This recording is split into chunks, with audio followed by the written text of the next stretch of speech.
Et salut à tous. Bon, on se retrouve une semaine plus tard et avec les mêmes activités. Je fais chauffer le 8R, je vais continuer de labourer. Par contre, on a un peu plus de soleil, on a eu de la pluie et un petit peu de neige dans la semaine. Mais bon, rien de catastrophique. Je vais vous faire voir où j'en suis. Ce que je vous avais dit la semaine dernière en vidéo, ce que je voulais faire à l'atelier, je vais vous présenter un peu tout ça.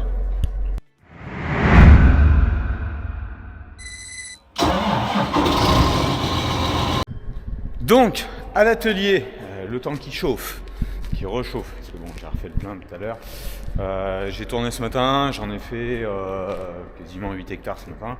Je vais en refaire un petit peu cet après-midi. Ça sera tout pas fini, mais bon, ça sera au moins avancé. Dans ce que je vous avais dit la semaine dernière que j'avais à faire, là-bas, j'avais les barres que j'avais récupérées. Donc j'en ai récupéré d'autres et j'ai avancé d'autres choses. La mezzanine que je vous parlais, donc l'ossature est toute faite ici. Seule chose qui manque, que j'ai pas attaqué, ce qui tombait bien, parce qu'hier, vendredi, fin d'après-midi, j'ai rechangé ma bobine de film et j'étais allé en chercher une juste avant dans la journée. Par contre, c'est le gaz. Le gaz, j'en ai pour bricoler demain, dimanche matin, un petit peu, peut-être, on verra, pointer des ferrailles, mais pas faire des grandes soudures, parce que je vais pas avoir assez de gaz, j'irai lundi matin. Mais ça, j'ai fait donc toute l'ossature pour la petite mezzanine, stockage pièces consommables plus atelier, boulons, disques, les bobines que je peux avoir de stock, que je pourrais prendre de stock pour ce qui est du semi-auto, des baguettes à souder, enfin voilà, tout ce qui est consommable comme ça, tout ce qui est aussi fil pour les installations 12 volts, enfin des choses comme ça. Ça sera essentiellement ici, tout ce qui sera plus côté bâtiment, vidange, huile et tout, ça sera vraiment sur l'autre mezzanine là-bas. Donc c'est pour ça que je ne l'ai pas fait très très grande. Alors certains, je vous ferai 2-3 images là après, certains, je pense sur les publications sur Instagram et Facebook, la voyez plus grande. Donc effectivement il y aura un plancher jusque là, je l'ai fait plus haute qu'en face, le premier niveau. Le plancher va venir à ras des vitres, donc comme ça on sera tranquille pour aller nettoyer les carreaux ici. Et là, beaucoup n'ont pas compris pourquoi il y avait un V. En fait, le V, c'est que je veux, dans cet axe ici, là, à la place de l'étagère, mettre l'escalier, que l'escalier ne vienne pas obstruer sur l'entrée là-bas. Donc il sera de travers avec un petit seuil et on fera le demi-tour pour aller chercher nos pièces ici. Et ça permet aussi, par ce V-là, de garder toute la luminosité tout de suite ici, là, avec cette fenêtre. L'autre, effectivement, il y en aura moins. Certains étaient interrogatifs de la lumière qu'il pourrait avoir là. Donc là, moi, c'est prévu de remettre un néon ou deux ici. Mais tout le mobilier d'atelier, c'est pas un établi pour moi. C'est vraiment du stockage de pièces, de ce que je bricole. Tout ce qui est vraiment établi, ça se retrouve sur la table qui va se retrouver ici. Et là, ça masquera pas. Il y a toujours la lumière qui vient là-bas, plus les deux fenêtres qui sont là. Et j'ai un néon juste en dessus, là. Donc voilà. Donc non, ça a été pensé pour pas nuire justement dans la luminosité du bâtiment. Donc c'est pour ça que je l'ai fait de cette largeur. J'avais aussi prévu cette largeur-là en termes de bastin pour tout le solivage dessus. Et c'est prévu aussi que ça soit pile poil par rapport à l'OSB que j'ai commandé. Juste 2 panneaux. Comme ça, j'ai aucune chute. Les seules chutes que je vais avoir, c'est sur les biais là à la fin, mais pas au début. Donc là, je serai tout bon de ce côté-là. Donc voilà un petit peu pour cette mezzanine.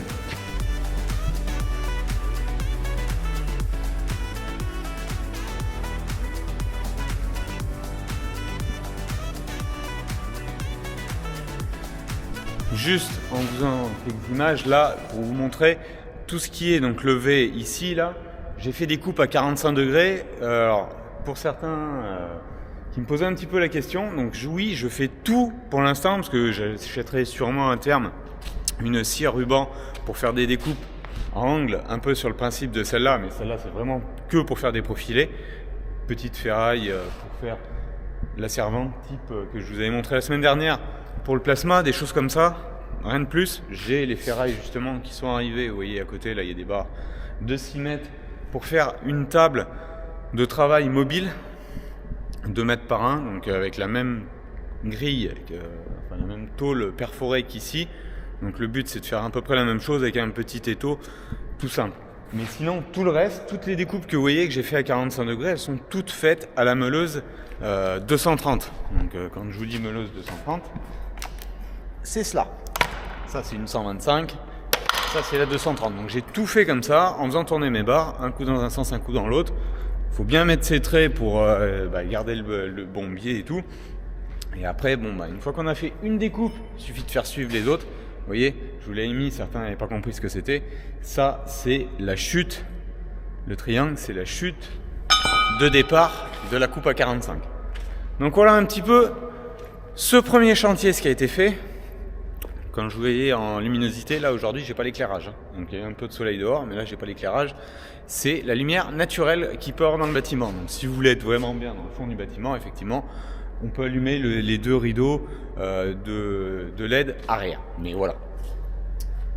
Autre montage que je vous parlais, que j'avais en projet de faire, que j'ai fait aussi cette semaine. Donc j'ai pas filmé beaucoup, même du tout. J'ai pris des photos pour moi pour archiver un peu de l'avancée du chantier de l'atelier. Mais j'ai pas fait de vidéo. Mais j'ai avancé pour autant. Donc voilà. Ça, quelques-uns m'ont demandé les tailles. Donc c'est mon rangement que j'ai prévu pour tout ce qui est section de ferraille, profilé ferraille. Donc là, c'est pour des profilés de 6 mètres. Donc il y a 4 pieds. Espacés, j'ai plus la taille exacte. Ce qu'il y a de sûr, c'est que de l'un à l'autre, ça fait 5,70 m. Pourquoi 5,70 m? C'est les fermes font 6 mètres là. Il va aller ici, là, dans cette ferme-là. Et de pouvoir l'intégrer un peu au fond et que justement l'épaisseur en fait qu'il y a entre l'hélice là-bas et ça, ça va arriver pour commencer le stockage dans l'axe des poteaux IPN qui sont au fond de l'hangar. Comme ça, j'ai vraiment 1 mètre ici de stockage sur 6 rayons, 7 avec le pied, pour mettre différents profilés. Certains vont me dire, c'est pas accessible, c'est trop haut, c'est trop... Moi, ce que j'ai prévu, c'est que de toute façon, le jour où je veux travailler sur la même section, quand j'ai besoin de beaucoup de choses, c'est que je puisse venir avec le télescope, prendre et ressortir tout le rayonnage. Donc il y aura un rayonnage où il y aura plus des profilés ronds, creux, ronds pleins, carrés, carrés pleins, enfin voilà. Ça sera rangé un peu de ce principe-là. D'autres avaient mis dans les commentaires, c'est beaucoup mieux quand il y en a des deux côtés. Oui, quand on a accès des deux côtés, ce qui n'est pas mon cas. Et mettre un stockage de ferraille ici, moi, c'est pas mon activité dominante de faire du matériel et de la découpe. Moi, je préfère avoir un stockage comme ça, unilatéral, quitte à en avoir un deuxième sur des sections plus petites. Autre question que j'avais eue, c'est toutes les chutes, qu'est-ce que tu penses en faire? Donc je prévoirai un petit rack que je referai plus tard avec en fait des embases, et ce sera plutôt dans l'autre sens pour pouvoir enfiler les chutes qui font moins que la longueur, enfin l'espacement de 2 pieds. Donc les chutes qui font moins d'1,50 m, voilà, elles seront rangées dans ce sens-là. C'est-à-dire que là j'ai 1 mètre avec l'épaisseur de l'IPN, j'aurai 1,40 m. Donc en fait, elles dépasseront presque pas devant. Si tu as une chute d'1,50 m, voilà, c'est ce que ça donnerait. Et si elle fait plus d'1,50 m, elle peut tenir sur la première embase. Donc voilà le but un peu, pourquoi je l'ai fait comme ça. Alors j'avais prévu certaines sections de ferraille, mais tout ce qui est en bas là, le 140, le 160, c'est essentiellement sur toutes les chutes à la fin. Donc c'est pour ça que je voulais finir de monter tout ça avant de m'attaquer à cette partie-là. Donc là, maintenant il est fait, il n'y aura plus qu'à le poncer, le peindre, le mettre en place, et on pourra débarrasser tout ce qui est au milieu là. Et la scie comprise, parce que la scie, je pensais la mettre un peu devant. Mon banc de scie là que j'avais fabriqué, le mettre devant, comme ça me libère toute la place au milieu. Donc on devrait être un petit peu mieux.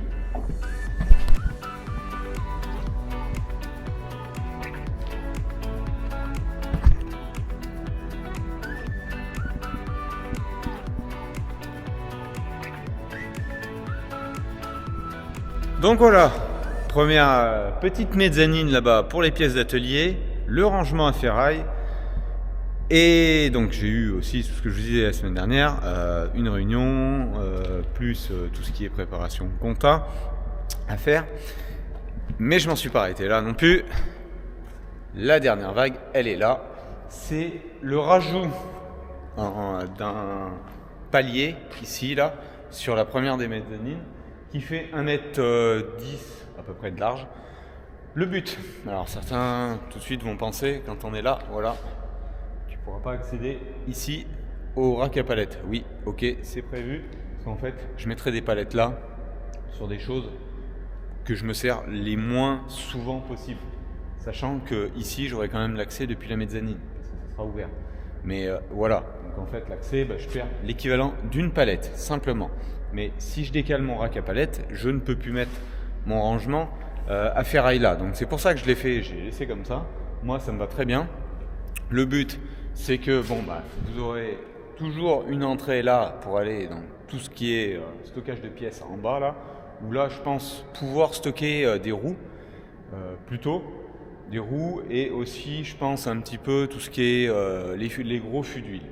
Les petits fûts d'huile, c'est pour ça que je l'ai monté si costaud que ça, c'est que dans mon idée, c'est de pouvoir aussi les bouger sur le plancher supérieur en posant, c'est pour ça que je l'ai fait si solide, pour en poser une palette avec un ou deux fûts juste en dessus et de pouvoir les bouger jusqu'au fond où on veut les ranger. Donc voilà.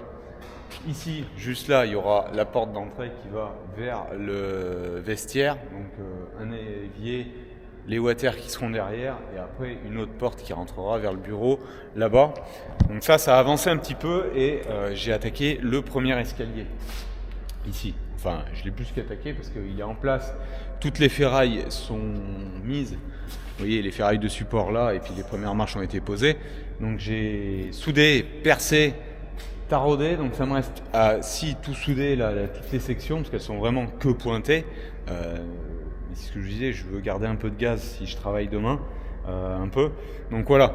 Mais voilà en gros l'escalier, ce que ça va donner. J'ai voulu les faire avec une pente à 45 degrés, donc qui donne une pente assez douce. J'ai mis des marches un peu hautes pour économiser un peu des marches, mais avec une pente assez douce que si on monte avec une charge, on ne vienne pas s'entraver dans la marche. Surtout en descendant. En montant, c'est un peu plus facile, mais en descendant, des fois, c'est plus compliqué. Donc le principe sera exactement le même pour l'autre mezzanine, ce principe-là, mais avec une marge de plus, parce que le niveau est de 26 cm plus haut. Donc les marges, vous avez compris, elles font 26 cm les unes les autres. Bon, elles sont assez larges, et ce que je vous dis, que le fait de l'avoir mis à 45 degrés, ça fait, vous voyez, un peu pour l'embase, j'ai pas mis les suivantes, mais vous voyez ce que ça peut donner en termes d'angle pour monter. Niveau confort, je pense que ça va aller pas mal. Amélie avait attaqué de commencer de poncer tout le premier niveau là. Moi je suis venu remettre ça en plus. Ça me reste juste une soudure ici là à faire. Mais ça je verrai début de semaine. Et on va attaquer assez rapidement la peinture. Le but ce sera, je pense, même si c'était pas le truc le plus urgent, mais c'est de peindre tout de suite ça pour le mettre en place et pour commencer de réagencer en termes de place, de libérer un petit peu à droite à gauche. Là, il y a le reste des marches qui vont là-bas. Petit à petit, les sections se mettent en place. On va passer toutes les marches et tout, mettre les escaliers. Ça va avancer, pas forcément à la vitesse où je veux, mais ça quand même. On a quand même fait un peu de boulot cette semaine. Amélie, qui a vraiment passé une grosse journée là à poncer sur le bas. Et moi qui ai passé 2 jours et demi, 3 jours facile sur tout ce qui est l'autre petite mezzanine, ça, et puis attaquer l'escalier. L'escalier c'est pas volumineux mais ça part en un temps, c'est monumental par rapport à ça qui était relativement simple. Je me suis creusé la tête pour optimiser au mieux les chutes et les restes de ferraille que j'avais là-dessus, mais c'était pas le plus dur. Le plus dur c'est vraiment de savoir un escalier. Bon, tous ceux qui en ont fait, je pense que vous savez de quoi je parle. De bien mettre l'angle, de bien mettre sa première marche et à partir de la première marche, on met tous les supports vers le haut, mais bon, ça va se faire. Ça restera une chose que certains vont peut-être me demander et je réponds tout de suite.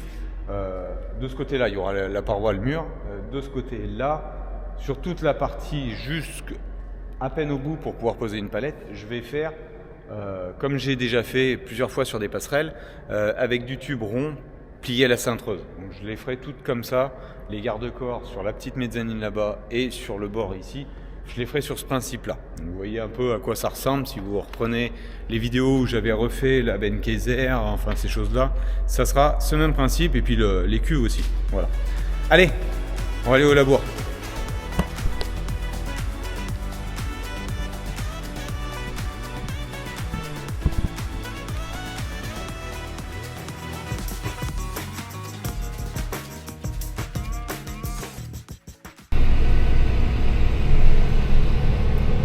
Allez, je suis reparti. Labour,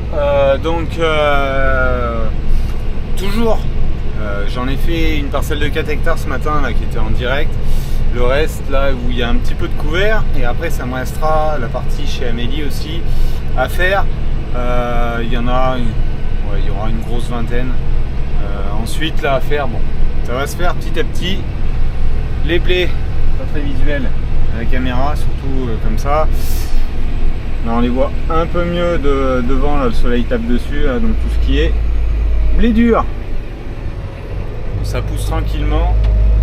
Il faudrait quand même que ça arrête un petit peu de pleuvoir à cette fréquence, parce que là on est vraiment à 3 mois où on a constamment de l'eau, et assez irrégulier, hein, des endroits. Moi j'en ai un petit peu moins ici, sur le site le plus loin on a pris 30 mm en une semaine.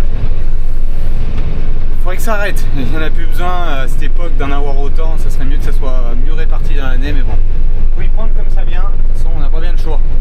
Allez, j'essaierai de vous faire quelques images de jour cette fois au drone du labour. Ça va pas si mal que ça, labourer. Bon, là ça va commencer à dégeler, je pense un petit peu en surface, on va voir comment ça va. Normalement ça devrait aller pas trop mal vu la parcelle. J'ai fait ce qui était le plus critique ce matin sur le gel avant le lever du jour.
Allez, je descends vite fait, vous faire voir un peu au milieu ce que ça peut donner.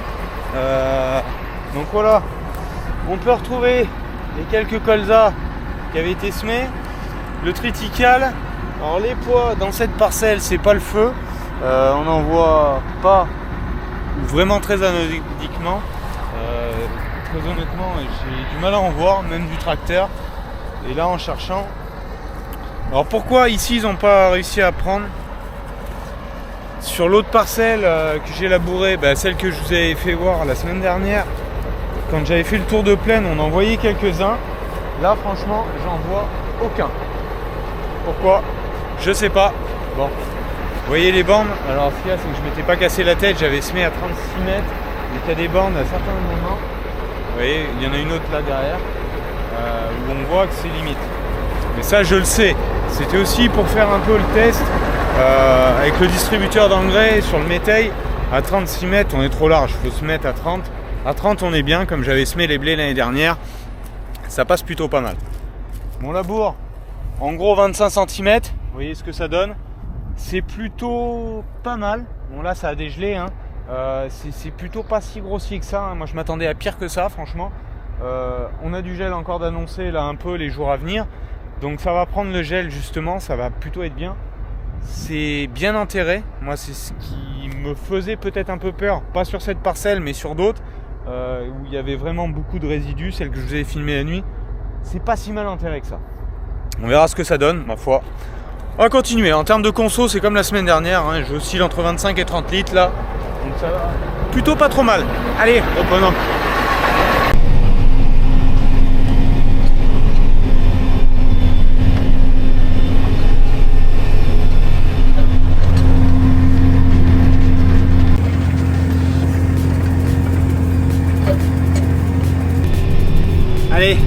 journée se poursuit. Je vais en avoir fait, je pense, aujourd'hui. On verra à quelle heure je vais arrêter. Mais là, tout de suite, j'en suis déjà à 13 hectares de fait. Dans des conditions qui vont plutôt pas mal. Bon, ça fait -1,5 à la station là, mais c'est quand même un peu dégelé au sol. Il y a un petit peu plus de patinage, 3-4% de plus que j'avais pas au plus froid de la journée, enfin du lever du jour. Bon, ça va pas si mal, c'est vraiment plein derrière le labour, moi ça me plaît bien. Donc là, ça c'est une parcelle qui va aller en tournesol. Précédent blé auquel j'ai mis le couvert, peu développé, mais moi ça me va bien, facile à enterrer et tout. Et hanté précédent, maïs ici, semis direct du blé sur le maïs. Et là c'était semé en plus au 750A. Donc voilà. Et non, la structure est plutôt pas mauvaise, ça se passe plutôt pas mal. Bon, fallait, je pense, pas trop s'affoler. Il y a 2-3 poches d'eau à des endroits, mais ça passe plutôt bien à labourer. Faut y prendre comme ça vient.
Allez, pour pas vous faire des images de nuit qui sont pas très quali cette semaine, j'en ai fait quelques-unes là justement début d'après-midi et là en fin d'après-midi un peu au tomber du jour.